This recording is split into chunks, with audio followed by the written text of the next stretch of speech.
जरूरी सूचना है आप सभी स्टूडेंट्स के लिए। स्टडी फॉर सिविल सर्विसेज का Android app Google play store में आ चुका है, उसको प्लीज तुरंत इंस्टॉल कर लीजिए। और अगर आप स्टडी फॉर सिविल सर्विसेज के सिर्फ ऐप से कोई भी कोर्स, कोई भी पीडीएफ परचेस करते हैं तो उसमें अप्लाई कूपन, अगर आप ज्ञान सर जो है आप उसमें अप्लाई करते हैं, ये कूपन कोड है, तो उसमें 20% फीस तुरंत माफ हो जाएगी। मतलब 20% डिस्काउंट तुरंत उसमें लग जाएगा। ज्ञान सर लिखना है, नॉर्मली ज्ञान सर स्मॉल लेटर में है सब कुछ, कोई स्पेस नहीं, कोई कॉलम नहीं, सिर्फ ज्ञान सर, GYANSIR। इस तरह से अगर कूपन कोड लगाते हैं आप ऐप में बाई करने से पहले, जो अप्लाई कूपन वाले में आता है, तो 20% का डिस्काउंट तुरंत मिलेगा। वीडियो देखिए। हेलो दोस्तों, नमस्कार। तो आज अपना एंशिएंट हिस्ट्री का एक और लेक्चर शुरू हो गया है, वैदिक संस्कृति। आज तो इसके पहले के 2 वीडियो नहीं देखे हैं, वो 2 देख डालिए। उसमें पूरा हड़प्पन सभ्यता मैंने कवर करा है एकदम डिटेल में, ठीक है, और उसके नोट्स बनाइए। आज हम लोग वैदिक संस्कृति का चैप्टर शुरू कर रहे हैं। तो सिंधु सभ्यता के बाद वैदिक संस्कृति का विकास होता है। देखिए, पहले हड़प्पन, फिर सिंधु सभ्यता आती है। सिंधु सभ्यता अर्बन थी, यानी शहरी थी, और जो ये आपका वैदिक काल है ये ग्रामीण थी, है ना। ये कैसी थी? ग्रामीण भाई एक तरह से थी। अब इसको भी 2 भागों में डिवाइड करा है। एक ऋग्वैदिक काल जो 1500 से 1000 ईस्वी तक चलता है, फिर उत्तर वैदिक काल जो 1000 से 600 ईसा पूर्व तक चलता है, ठीक है। तो हड़प्पा संस्कृति शहरी थी और वैदिक संस्कृति ग्रामीण थी, ये 2 अंतर याद रखना। और वहीं ऋग्वेद के 10वें मंडल में, ऋग्वेद के 10वें मंडल के पुरुष सूक्त में, ऋग्वेद के 10वें मंडल के पुरुष सूक्त में सर्वप्रथम शूद्र शब्द हमको मिलता है, ठीक है, शूद्र शब्द। और वहीं पहला और 10वां मंडल नवीनतम है। ऋग्वेद से संबंधित अनेक तथ्य अवेस्ता से मिलते हैं। अवेस्ता क्या है भाई? पारसी धर्म का प्राचीन ग्रंथ है ना। अवेस्ता जो है, जिंदावस्था, ईरान में जो हमें मिला है, वो पारसी धर्म का सबसे पुराना ग्रंथ है। और वहाँ से भी हमें ऋग्वेद से संबंधित अनेक तथ्य अवेस्ता से मिलते हैं, यानी आप समझ सकते हो कितना पुराना है।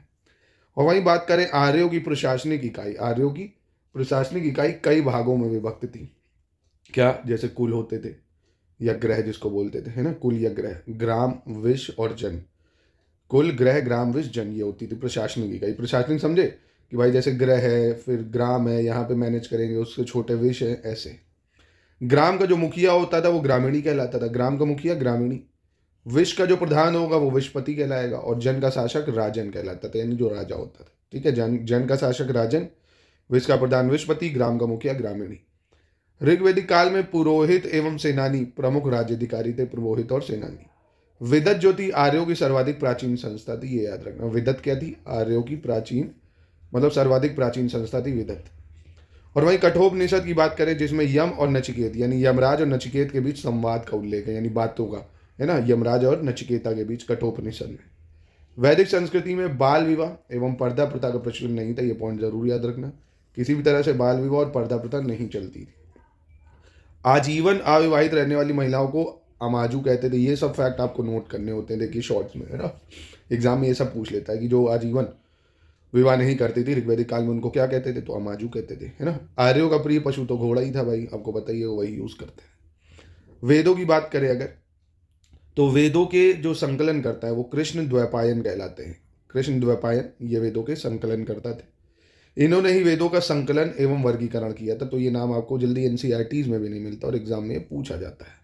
तो वेदों का संकलन करने वाले कौन थे? कृष्ण द्वैपायन। और इन्हें वेद व्यास कहकर भी पुकारा गया है ना, इन्हें वेद व्यास भी कहते हैं ना, वेद व्यास या कृष्ण द्वैपायन। वेदों को अपौरुषे, देव निर्मित, नित्य, श्रुति, इन श्रेणी में रखा गया। लिखित नहीं थे, ये सुने जाते थे, है ना। अपौरुषे, देव निर्मित, नित्य, श्रुति श्रेणी में रखा गया। वेद शब्द जो है विद धातु से निकला है। किससे निकला? विद धातु से, जिसका अर्थ ही होता है जानना। वेद का मतलब क्या है? वेद से निकला है। वेद का मतलब होता है जानना, ऐसे वेद का मतलब है जानना, ठीक है। यानी वेद का मतलब ही हो गया ज्ञान। सामान्य रूप से इसका अर्थ क्या हुआ? ज्ञान। वेदों को शब्द राशि तथा ज्ञान राशि माना गया है। क्या माना गया? शब्द राशि या ज्ञान राशि। और वेदों के लिए निगम एवं आम्राय शब्द का भी प्रयोग होता है, निगम एवं आम्राय शब्द का। और वहीं पाणिनि ने वेदों को छंदस कहा है। क्या कहा है? छंदस। पाणिनि ने वेदों को छंदस कहा है। शतपथ ब्राह्मण एवं तैतर्य, शतपथ ब्राह्मण एवं तैतर्य उपनिषद में वेदों के लिए स्वाध्याय शब्द का प्रयोग हुआ है। किसका उपयोग हुआ है? स्वाध्याय शब्द का। मनु ने वेदों को सारे ज्ञानों का आधार मानकर उन्हें सर्व ज्ञान में कहा है। तो ये सब चीजें आपको नोट कर लेनी चाहिए। अब देखिए 4 वेद हैं हमारे भारत में, ऋग्वेद, सामवेद, यजुर्वेद और अथर्ववेद, ठीक है। और इन चारों वेदों को संहिता भी कहते हैं भाई, ठीक है। वेद जो है संस्कृत भाषा और पद्य में लिखे गए। पद्य समझे प्रोज फॉर्म में, ये नहीं कहानी टाइप में, प्रोज फॉर्म में, पद्य में, छोटे छोटे, है ना, श्लोक टाइप में। फिर अपवाद स्वरूप जो यजुर्वेद है वो अंशतः गद्य और अंशतः पद्य है, तो ये पॉइंट नोट करने वाला है। सारे जो वेद है वो पद्य फॉर्म में लिखे गए हैं, पर जो यजुर्वेद है वो थोड़ा सा गद्य भी रूप देखने को मिलेगा और थोड़ा सा पद। ठीक है, अथर्ववेद में भी गद्य अंश है जो पूरे ग्रंथ का 1/6 भाग है। ठीक है, और सबसे इंपॉर्टेंट ऋग्वेद जो है सबसे प्राचीनतम साहित्य। ऋग्वेद क्या है? सबसे प्राचीनतम साहित्य ऋग्वेद है। ठीक है, तो आइए ऋग्वेद के बारे में पढ़ लेते हैं थोड़े थोड़े फैक्ट्स। तो देखिए, सर्वप्रथम फ्रीड्रिश रोजन की अगर बात करें 1838 में, फ्रीड्रिश को क्या नाम है? फ्रीड्रिश रोजन। इसने लैटिन भाषा जो है उसमें ऋग्वेद का संपादन करा था। मैक्स मूलर की बात करें जिसने भाई मनुस्मृति वगैरह को डिस्टॉर्ट करा था, एक तरह से गलत फैक्ट्स लिखे उनने अनुवाद करके अंग्रेजी में। सर्वप्रथम सायण भाषा सहित ऋग्वेद का संपादन किया, और सर्वप्रथम प्रकाशित संपूर्ण ऋग्वेद का अंग्रेजी में अनुवाद विल्सन का था, है ना। पूरा जो है किसने करा था अंग्रेजी में अनुवाद? संपूर्ण ऋग्वेद का विल्सन ने। इन लोग ने यही तो करा भाई कि अगर इन पे राज करना है भारतीयों पे तो उनके धर्म को जानो, है ना। अब उनके धर्म को बदलो, यही सब करा भाई, तोड़ने वाली राजनीति करी। इसमें विभिन्न देवताओं की स्तुति में गाए जाने वाले मंत्रों का संग्रह है, किसमें? ऋग्वेद में। इसका संकलन महर्षि कृष्ण द्वैपायन या वेद व्यास ने किया है। इसमें 10 मंडल हैं, 1028 सूक्त हैं। ठीक है, दूसरा और सातवां मंडल सबसे पुराना है। कौन सा सबसे पुराना है? दूसरा और सातवां मंडल। और 10वां मंडल सबसे नवीन है। ठीक है, तो क्या याद रखना है आपको? दूसरा और सातवां सबसे पुराना है, 10वां मंडल सबसे नया हो गया। ऋग्वेद का पाठ करने वाला जो पुरोहित होता है, जो ऋग्वेद का पाठ करता है, उसे होता कहा जाता है। होता 9वां मंडल सोम देवता को समर्पित है। तो क्या क्या समझे आप? दूसरा सातवां सबसे पुराना, 10वां सबसे नया, 9वां मंडल सोम देवता को समर्पित, और 10वें मंडल के पूर्व सूक्त में शूद्रों का उल्लेख है। ऋग्वेद एवं ईरानी जो ग्रंथ है ज़ंदावस्था, उसमें समानता भी देखने को मिलती है। ऋग्वेद की सबसे पवित्र नदी कौन सी है? सरस्वती थी, जिसे नदीतमा कहा गया है ना। सरस्वती नदी क्या कहते थे? नदीतमा। ऋग्वेद में यमुना का उल्लेख 3 बार, गंगा का उल्लेख 1 बार 10वें मंडल में हुआ भी है। ऋग्वेद में पुरुष देवताओं की प्रधानता थी, इंद्र का वर्णन सबसे ज्यादा बार हुआ है। ऋग्वेद में सबसे ज्यादा वर्णन किसका है? इंद्रदेव का हुआ है। अस्तोमा सदगमय, ये वृहदारण्यक उपनिषद से लिया गया है। वर्ण शब्द का सर्वप्रथम उल्लेख हमें ऋग्वेद में ही मिलता है। जो वर्ण है इसका उल्लेख हमें कहाँ मिलता है? ऋग्वेद में मिलता है। तो ऐसे आप बुलेट पॉइंट में इसको नोट कर सकते हैं। अगर आप ये नोट्स लेना चाहते हैं तो इन नंबरों पे कांटेक्ट करके ले भी सकते हैं। सारे जीएस के नोट्स, हिंदी के नोट्स, जो आर ओ के लिए जरूरी है। हमारे पेड ग्रुप को ज्वाइन करके आप कंप्लीट प्रिपरेशन भी कर सकते हैं। Test series, paid quiz, doubt group में सब कुछ बताया जाएगा आपको। अब सामवेद की अगर बात करें तो सामवेद को भारतीय संगीत का मूल ग्रंथ माना जाता है। ठीक है, तो सामवेद किससे संबंधित है? गीत जो होते हैं उनसे। सामवेद के प्रथम जो दृष्ट या आदि आचार्य जैमिनी थे, तो सामदेव के जो आचार्य माने जाते हैं वो जैमिनी माने जाते हैं। और वहीं सुकर्मा ने कालांतर में सामदेव का विस्तार किया है। तो जैमिनी और सुकर्मा ये दो सामदेव से संबंधित हैं, सामवेद से। और वहीं अगर बात करें तो ये भारतीय संगीत शास्त्र पर प्राचीनतम ग्रंथ है। संगीत शास्त्र पर प्राचीनतम ग्रंथ है सामवेद, और इसका पाठ करने वाला पुरोहित उद्ग्रात कहलाता है। क्या कहलाता है? उद्ग्रात। जो ऋग्वेद का पाठ करता है उसको क्या कहते हैं? होता कहते हैं भाई। और जो सामवेद का पाठ करता है उसको क्या कहते हैं? उद्ग्रात। ये सब पॉइंट नोट कर लीजिए, एग्जाम टाइम में यही काम आएंगे, आपके पूछ लेगा। ठीक है, और सामवेद के जो प्रथम दृष्टा है यानी वेद व्यास के शिष्य जैमिनी को माना जाता है। ठीक है, उधर वेद व्यास और ये वेद व्यास के शिष्य जैमिनी। ठीक है, सामवेद से सर्वप्रथम 7 स्वर जो हैं सारे गामा पा उसकी जानकारी मिलती है। और सामवेद का जो उपवेद है वो गंधर्व वेद है। सामवेद का उपवेद क्या है? गंधर्व वेद। ठीक है, तो सामवेद एक तरह से म्यूजिक यानी संगीत पे आधारित है। और यजुर्वेद की बात करते हैं। यजुर्वेद का जो उद्भव है वो वायु से माना जाता है, और इसे गति या कर्म का वेद भी कहते हैं। तो गति या कर्म का वेद यजुर्वेद को कहते हैं। अब यजुर्वेद के 2 भाग हैं, शुक्ल यजुर्वेद, कृष्ण यजुर्वेद। ठीक है, यजुर्वेद के 2 भाग हैं, शुक्ल यजुर्वेद, कृष्ण यजुर्वेद। इसमें यज्ञ की विधियों, कर्म कांडों पर बल दिया गया। तो आपसे पूछेगा यजुर्वेद में क्या बताया गया? तो यज्ञ, या से यजुर, या से यज्ञ, यज्ञ की विधि, कर्म कांड, इन सब के बारे में बताता है ना। जैसे सोमवेद, सामवेद, सा से साम, सा से संगीत, ऐसे हो गया है ना। इसका पाठ करने वाला जो है वो अथर्वयु कहलाता है ना। जैसे उसमें जैमिनी और होता है, वैसे ही यजुर्वेद में जो पाठ करता है इसका, उसको अथर्वयु कहते हैं। अथर्वयु, प्लीज इसको नोट करिए आप, अथर्वयु। इसमें 40 मंडल और 200 मंत्र होते हैं। इसमें यज्ञ एवं यज्ञ बलि की विधियों का प्रतिपादन किया गया। भाई वो करा ही जाएगा क्योंकि कर्मकांड बताएंगे। यजुर्वेद में हाथियों के पालने का भी उल्लेख है, और यजुर्वेद में सर्वप्रथम राशियु तथा वाजपेयी यज्ञ का उल्लेख मिलता है। तो यज्ञ से संबंधित है तो यज्ञ तो मिलेंगे ही। ठीक है, तो ये 3 आपको याद होगा अच्छे से। देखिए ऐसे नोट एकदम फाइन आपको कहीं नहीं मिलेंगे अथर्ववेद। ठीक है, सिर्फ CS के अलावा। अब अथर्ववेद की बात करें, इसमें भी 20 अध्याय हैं, सूक्त हैं बहुत सारे। अथर्ववेद एकमात्र ब्राह्मण गोपात ब्राह्मण है अथर्ववेद का, जो एकमात्र ब्राह्मण गोपथ ब्राह्मण है। अब अथर्ववेद में क्या है भाई? तंत्र मंत्र, जादू टोना टोटका, भारतीय औषधि एवं विज्ञान संबंधी जानकारी है ना, ये सब पूछे जाते हैं। मैचिंग में दे देता है आपको कि कौन सा वेद किससे संबंधित है, मतलब यज्ञ से कौन सा संबंधित है, संगीत से कौन सा संबंधित है, औषधि या जादू टोने से कौन सा संबंधित है ना, तो आप पहचान सकते हो। देखो सब बता दिए मैंने। और इसकी भी 2 शाखाएं, सोनक और पिपलाद, सोनक और पिपलाद, ठीक है। इसमें वास्तु शास्त्र का बहुत मूल ज्ञान। अथर्ववेद का कोई अरण्यक नहीं है, ये याद रख, अथर्ववेद का कोई अरण्यक नहीं है। और अथर्ववेद में जो उपनिषद है वो मुंडक, मांडुक्य और प्रश्न है। अथर्ववेद में कुरु के राजा परीक्षित, जिन्हें मृत्यु लोक का देवता बताया गया है, उसका उल्लेख है। तो मृत्यु लोक का देवता परीक्षित, राजा परीक्षित को बताया गया, अथर्ववेद में दिया हुआ है। अथर्ववेद के मंत्रों का उच्चारण करने वाले पुरोहित को ब्रह्म कहा जाता है ना। तो जो अथर्ववेद को उच्चारित करता है उसे ब्रह्म कहते हैं, जो यजुर्वेद को कहता है उसे अथर्वयु कहते हैं, और जो सामवेद को करता है उसे जैमिनी कहते हैं, और उधर होता है ना। ये 4 जरूर नोट कर लो। अथर्ववेद में सभा एवं समिति को प्रजापति की 2 पुत्रियां कहा गया, ये भी याद रखना, बहुत महत्वपूर्ण है, पूछ लेता है कि कौन से वेद में सभा और समिति को ये राजा की 2 पुत्री कहा गया है, तो वो है आपकी सभा और समिति, ठीक है। अब अरण्यक क्या होते हैं दोस्तों? देखिए, वनों में यानी जंगलों में इनको लिखा गया है, तो इसलिए इनको अरण्यक बोलते हैं, वनों में रचे जाने के कारण।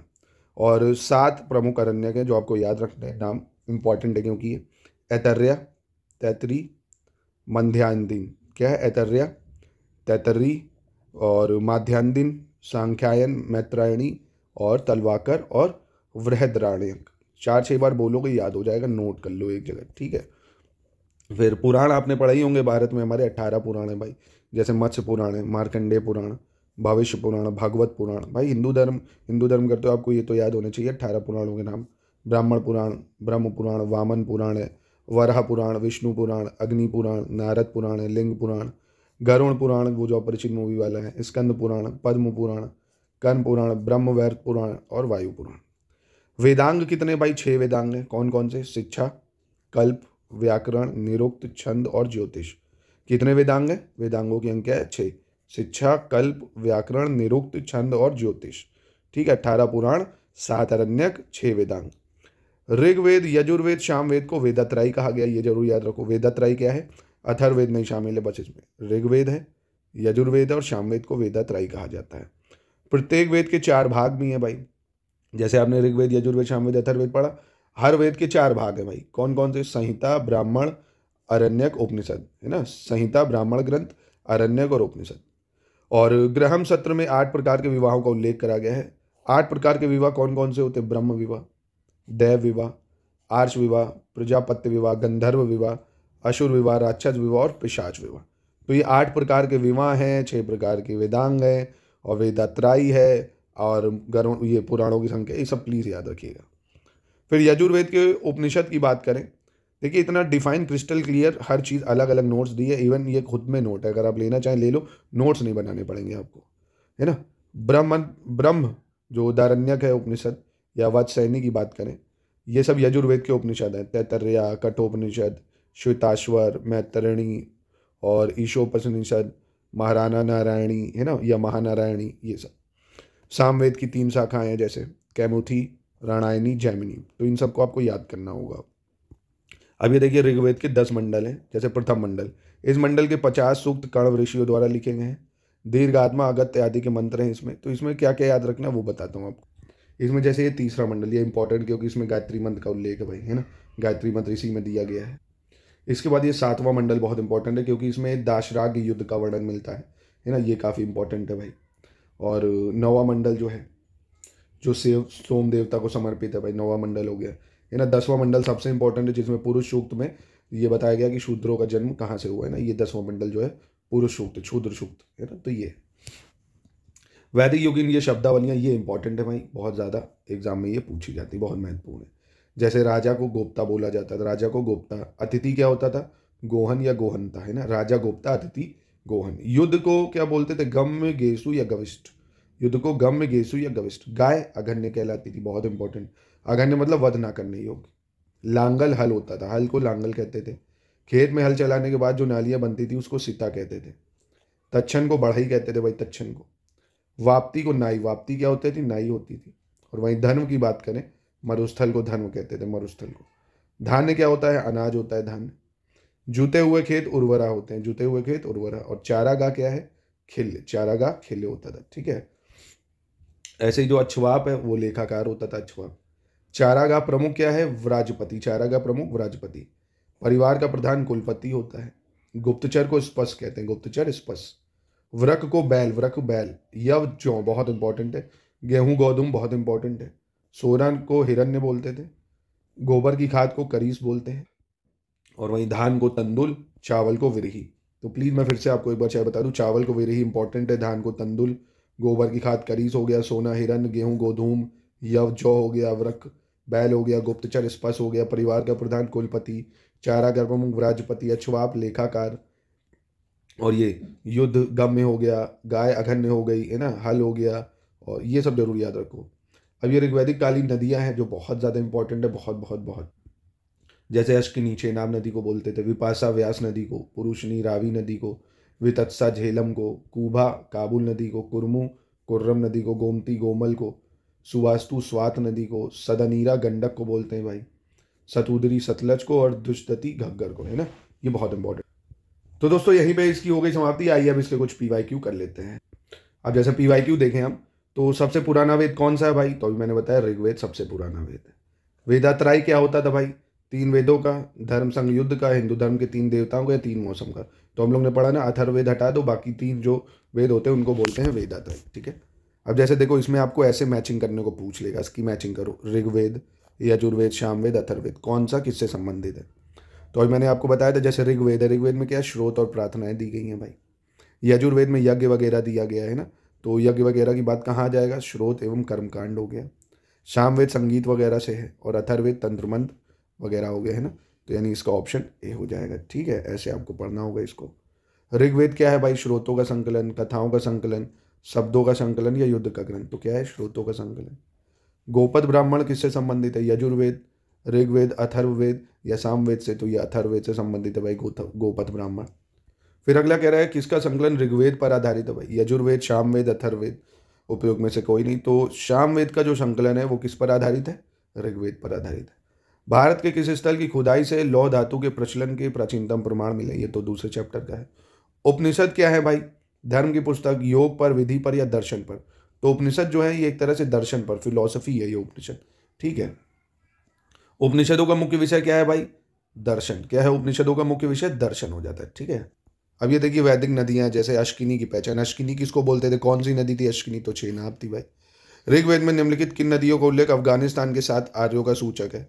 तो कुबा और कुर्मु ये अफगानिस्तान की नदियां हो जाती हैं भाई। ऐसे ही फिर देखिए वैदिक नदी कुबा का कहाँ है? कुबा अफगानिस्तान में है। कुबा, पुरुषनी, सदनीरा, सतुदरी, इसको मैच करना है भाई। तो कुबा कौन सी नदी है भाई? काबुल नदी है। पुरुषनी कौन सी है? रावी नदी है। और सतुदरी कौन सी है? सतलज है। सदनीरा कौन सी हो गई? गंडक हो गई, ठीक है।